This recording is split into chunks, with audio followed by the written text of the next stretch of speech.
All right, it is 2025, October 7th, approximately 3:04 a.m.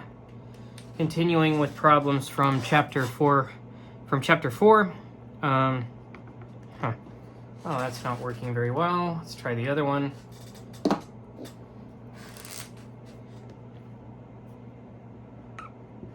Yep, okay. So for problem 4-3, we are solving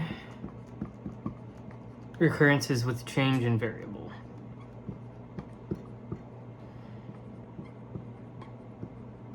With a change of variables.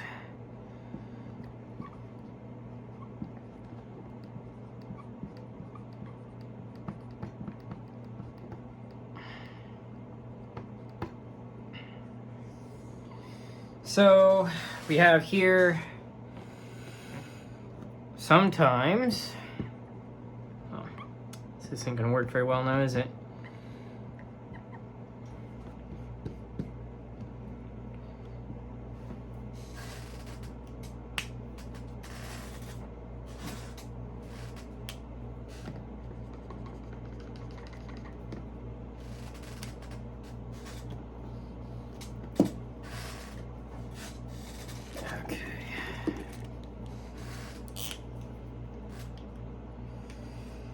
All right, so for 4-3 we have sometimes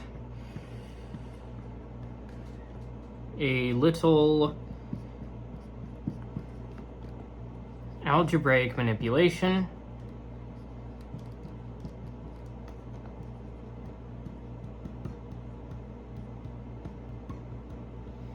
can make an unknown recurrence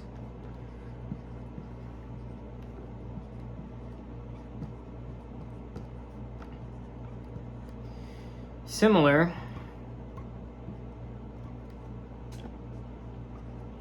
to one you have seen before. Oops.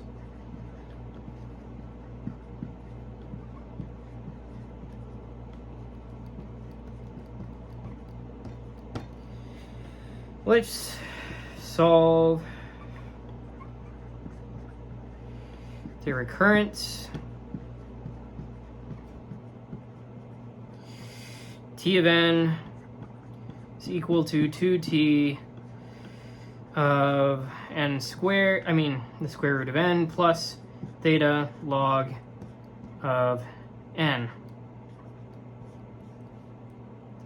This is given to us by 4.25 in the book. And by using the change of variables method,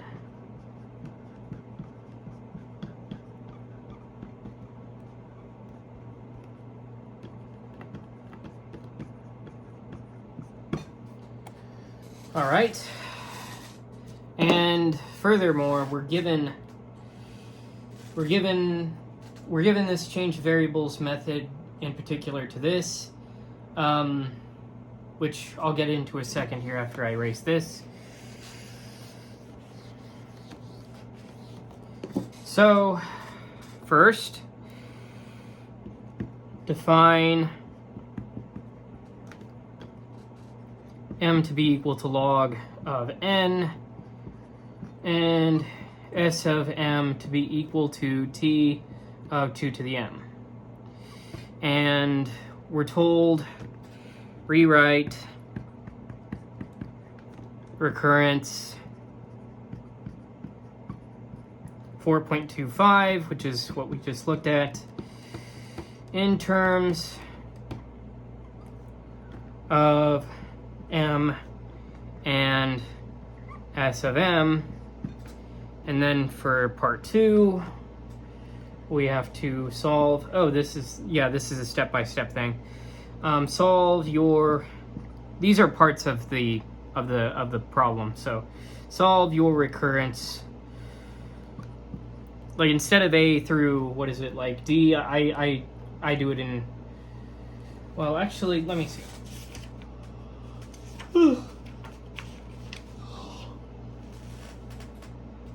Yeah.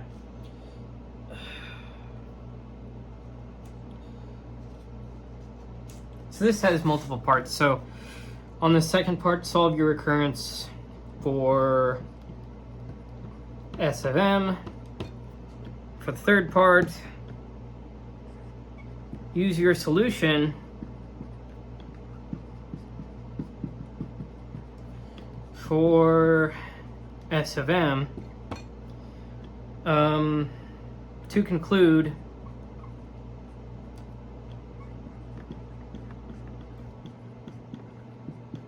that T of n is equal to theta of log of n times log of n.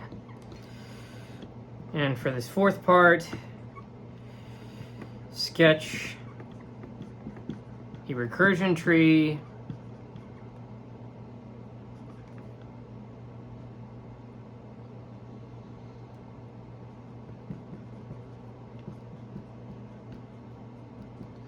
for recurrence 4.25.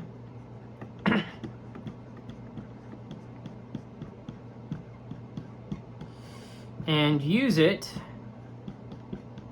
to explain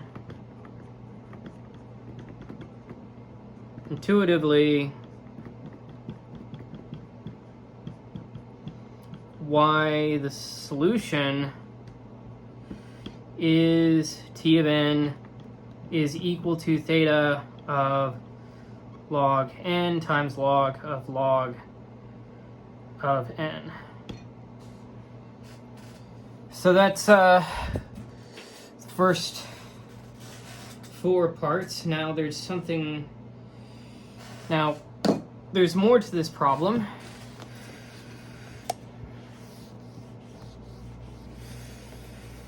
Which is to take what we use there and apply it to some other recurrences. So solve the following recurrences.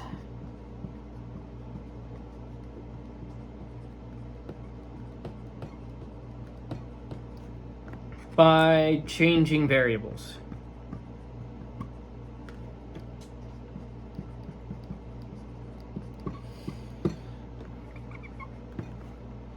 First of these being T of n is equal to 2t of the square root of n plus theta of 1. And the second of these being T of n is equal to 3t of cube root of n plus theta of n. All right, so that's pretty much it. I'll just go ahead and label these as A, B, C, D, E, F. Yeah, all the way through F. And we'll pick up on them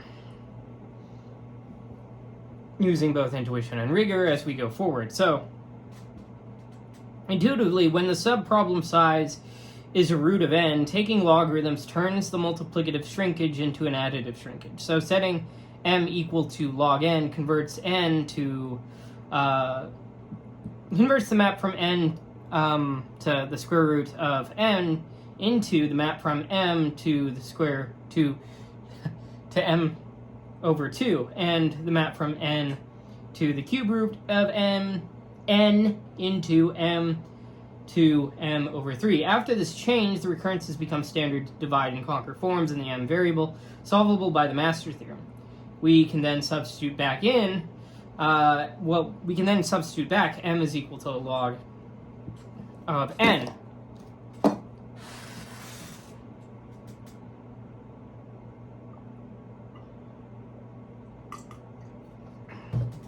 So let's take a look at that.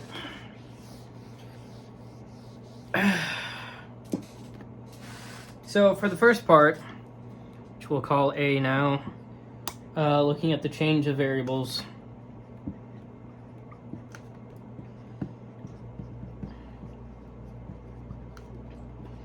For recurrence 4.25,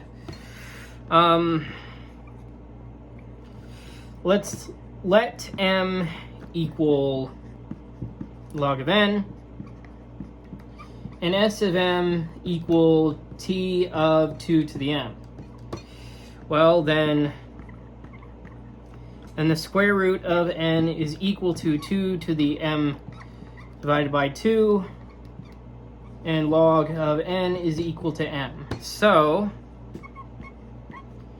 S of m is equal to 2 times S of m divided by 2 plus theta of m. Okay, so that first part is out of the way. Let's see here. Well, I'll just go ahead and erase so that way we have more room just in case we write more than is anticipated for part B. So for part B, solve for S of m.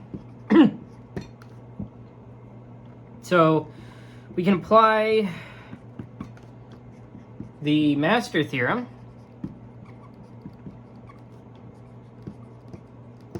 with A equal to 2, B equal to 2, and F of m equal to theta of m. Now, since m to the log base 2 of 2 is equal to m, this is the balanced case, case 2. This is the balanced case.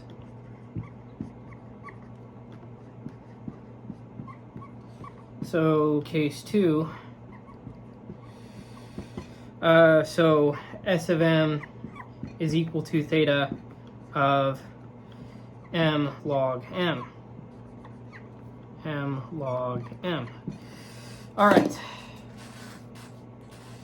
So that's it for part B. Now let's go on to part C.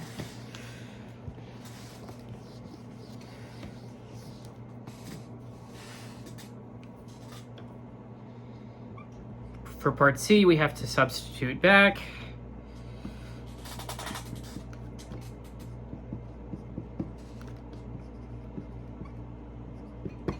Now, with m equal to log of n, t of n is equal to s of log n, which is equal to theta of open parentheses log n close parentheses times log of n, right? So that's pretty much all we need to do for C, for substituting that back in there. Now let's move on to D. So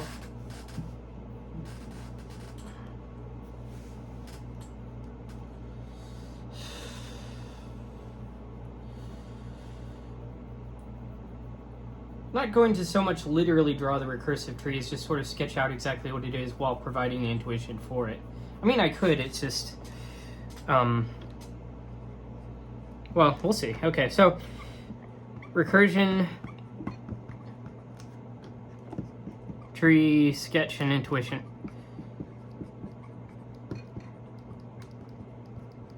I just don't know if that's what it's requiring me to do, but I'll think about it if we have enough room. But okay, so in the n domain, each level replaces n by the square root of n. There are L equal to the minimum of L such that n to the 1 over 2 to the L is less than or equal to big O of 1, which is equal to theta of the log of n levels.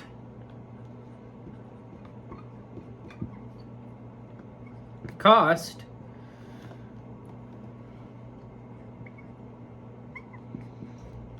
contributed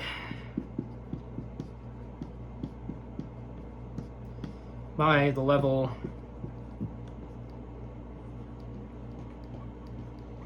at depth I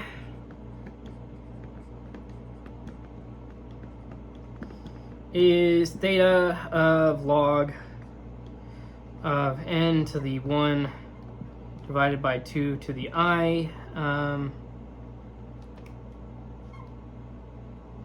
which is equal to theta of 1 over 2 to the I times log n.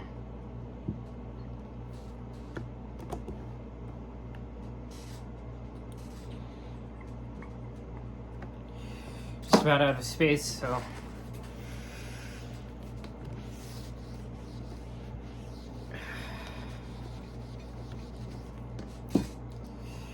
now summing our levels, summing over levels.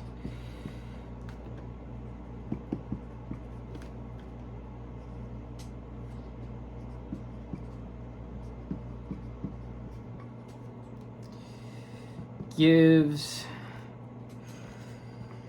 the summation from I is equal to 0 to L of theta of 1 over 2 to the I times log of n is equal to theta of log n, and summation from I is equal to 0 to theta of log of n of 1 over 2 to the I is equal to theta of log n times theta of, oh, sorry.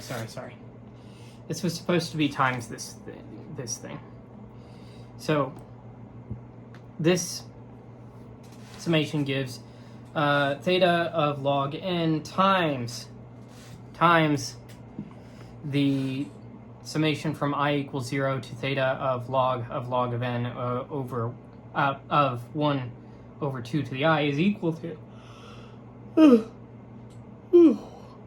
to theta log n times theta of 1 per branch.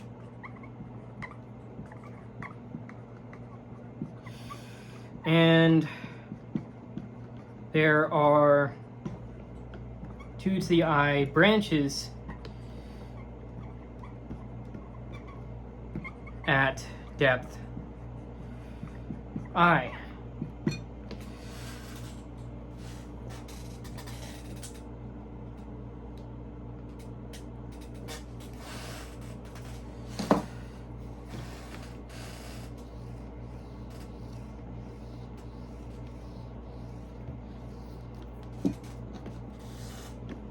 So the total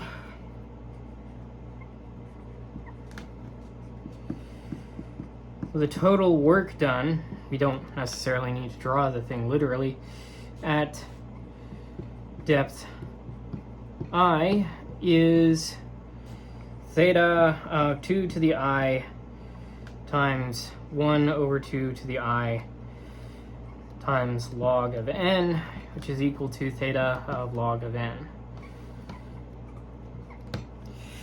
This is the same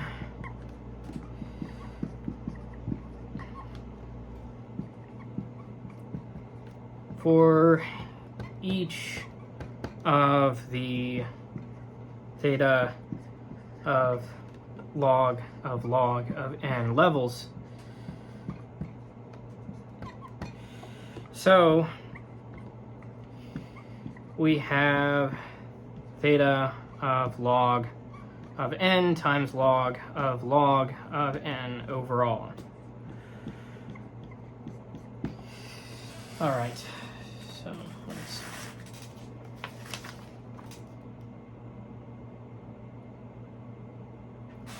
Well, we kind of just sketched out exactly what the recursion tree is.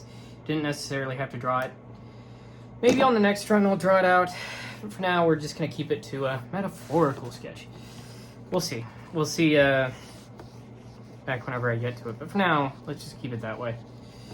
Let's move on to part E now. So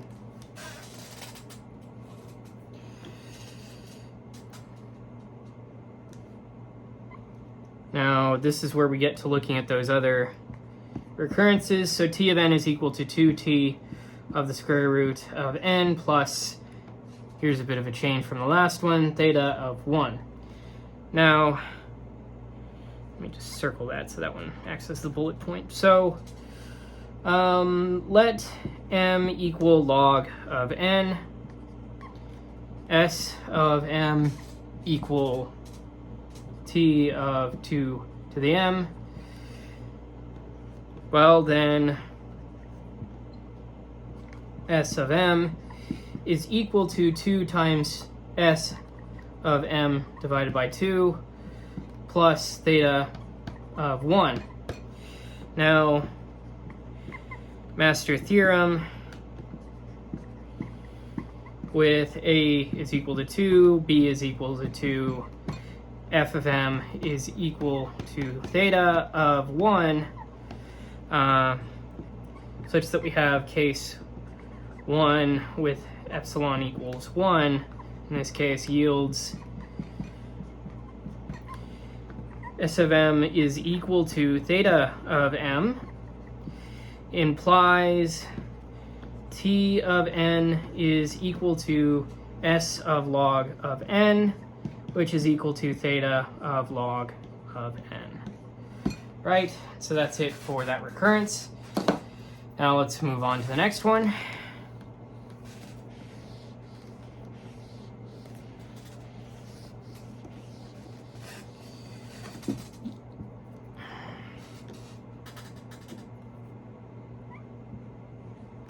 Which is t of n is equal to 3 t of the cube root of n plus theta of n. Here, let's let m equal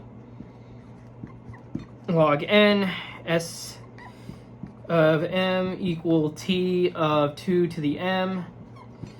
What then can we say? Then the cube root of n is equal to 2 to the m divided by 3, and n is equal to 2 to the m. So s of m is equal to 3 times s of m divided by 3 plus theta of 2 to the m.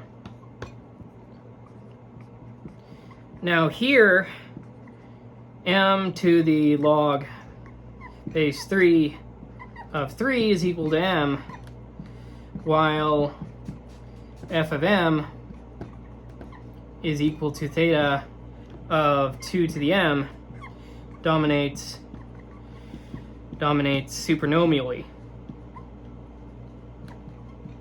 Super polynomially is what I mean to say. Which is just to say, in the sense that we always say things, it's like, well, as n approaches infinity for anything, which thing is going to dominate? You know, it's the same fashion. I'm just using super polynomially because, well, it's a cool word for one thing, and for another thing, it's just, it's nice. So, the master theorem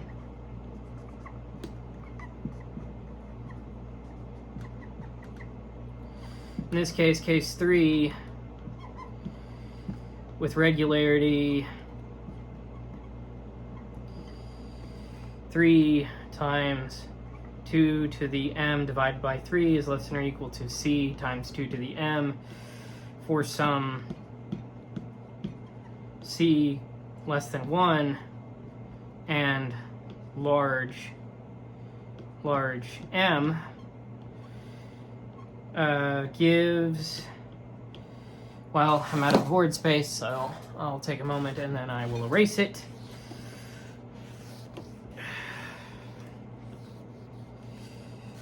Gives s of m is equal to theta of 2 to the m, which implies t of n is equal to s of log of n, which is equal to theta of n. So we can conclude here by stating what we found.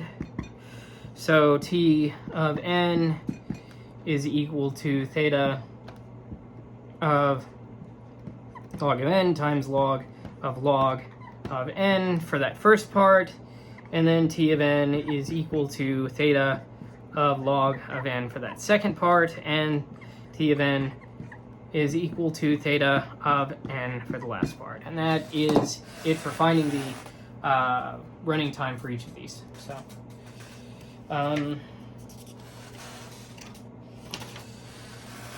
yes.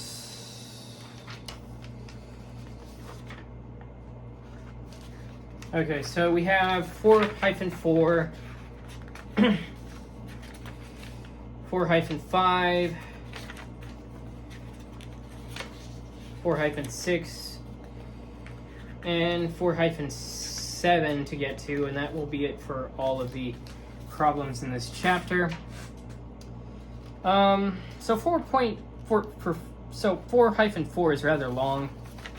I think I'll save that for the next part.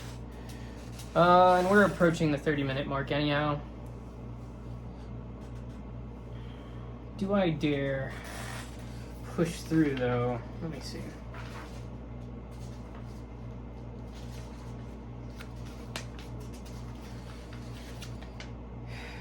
No, I don't think I dare just now. maybe, well, it already is tomorrow, but later on in the day I'll push for that. But for now, that's it. We'll pick up with 4. Yeah, we'll pick up with 4-4 next time. I feel kind of bad for saying that, but I mean, it's super long. It's like, so yeah, we'll pause. We'll take a pause on this for now, and then we'll continue it with the rest of it next time. Alrighty then.